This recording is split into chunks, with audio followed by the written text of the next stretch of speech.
नाज़रीन इकराम, सदियों पर मुहित ये दुनिया हर दौर में हक व बातिल के मार्के तो झीलती आ रही है, लेकिन इनमें सबसे बड़ा मार्का जिस दौर में पेश आया वो हज़रत मूसा अलैहिस्सलाम का दौर था, जिनकी कौम को कुरान पाक ने सबसे बड़ी नाफरमान कौम कहकर मुखातिब किया है।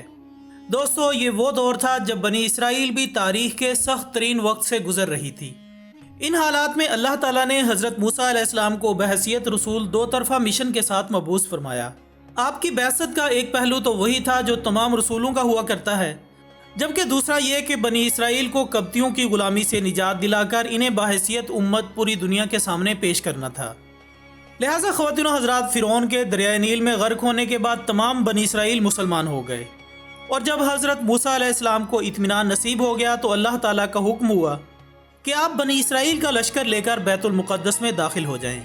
उस वक्त बैतुल मुक़द्दस पर अमालका की कौम का कब्ज़ा था, जो कि बदतरीन कुफ़ार थे और बहुत ताकतवर, जंगजू और निहायत ही जालिम लोग थे। चुनांचे हज़रत मूसा अलैहिस्सलाम 6 लाख बनी इसराइल को साथ लेकर कौम अमालका से जिहाद के लिए रवाना हो गए। मगर जब बनी इसराइल बैतुल मुक़द्दस के करीब पहुंचे तो एकदम बुज़दिल हो गए और कहने लगे कि इस शहर में जब्बारीन हैं जो कि बहुत ज़ोरावर और ज़बरदस्त हैं, लिहाजा जब तक ये लोग शहर में रहेंगे हम हरगिज़ शहर में दाखिल नहीं होंगे।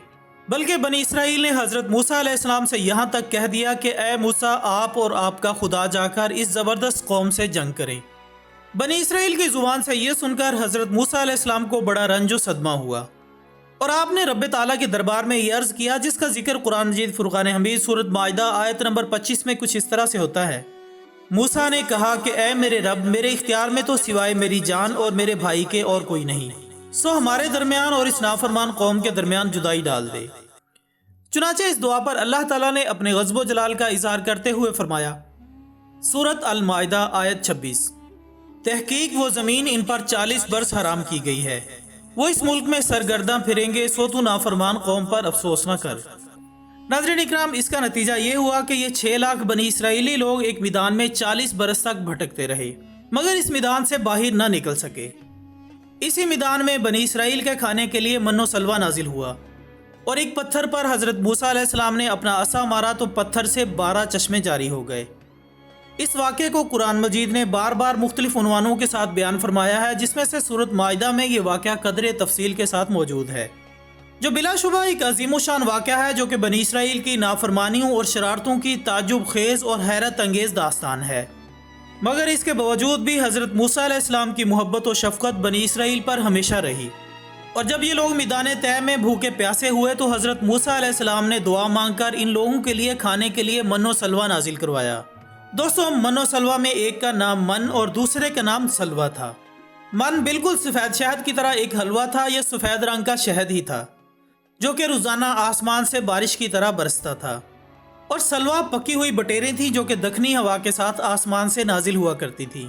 अल्लाह ताला ने बनी इसराइल पर अपनी नेमतों का शुमार कराते हुए कुरान मजीद फुरक़ान हमीद में इरशाद फरमाया, और तुम पर मन्नो सलवा उतारा। इस मन्नो सलवा के बारे में हज़रत मूसा अलैहिस्सलाम का यह हुक्म था कि रोज़ाना तुम लोग इसको खा लिया करो और कल के लिए हरगिज़ इसका ज़ख़ीरा मत करना। मगर बाज़ ज़ईफ़ुल एतक़ाद लोगों को ये डर लगने लगा कि अगर किसी दिन मन्नो सलवा ना उतरा तो हम लोग इस बेआबो गया चटियल मैदान में भूखे मर जाएंगे। चुनांचे उन लोगों ने कुछ छुपाकर कल के लिए रख लिया, तो नबी की नाफरमानी से ऐसी नहुसत फैल गई कि जो कुछ उन्होंने कल के लिए जमा किया था वो सब गल सड़ गया और आइंदा के लिए इसका उतरना भी बंद हो गया। इसीलिए हुजूर सल्लल्लाहु अलैहि वसल्लम ने इरशाद फरमाया कि बनी इसराइल ना होते तो खाना कभी ख़राब ना होता और ना ही गोश्त कभी सड़ता। नाज़रीन इकराम, कहा जाता है कि खाने का ख़राब होना और गोश्त का सड़ना इसी तारीख से शुरू हुआ, वरना इससे पहले ना खाना ख़राब होता था और ना ही गोश्त सड़ता था। और आखिर में दुआ है कि अहले इस्लाम को अल्लाह ताला अपनी और अंबिया किराम की नाफरमानियों से बचाए रखे। आमीन सुम्मा आमीन। इसी दुआ के साथ हमारी आज की इस वीडियो का इख्तिताम होता है। वीडियो पसंद आने की सूरत में इसे लाइक करें, कमेंट्स की सूरत में हमें अपनी कीमती राय भी ज़रूर दिया करें, और हमारी अगली वीडियो आने तक अपना दोस्तों, रिश्तेदारों और गिरदों के तमाम लोगों का बहुत ख्याल रखिएगा। अल्लाह हाफिज़।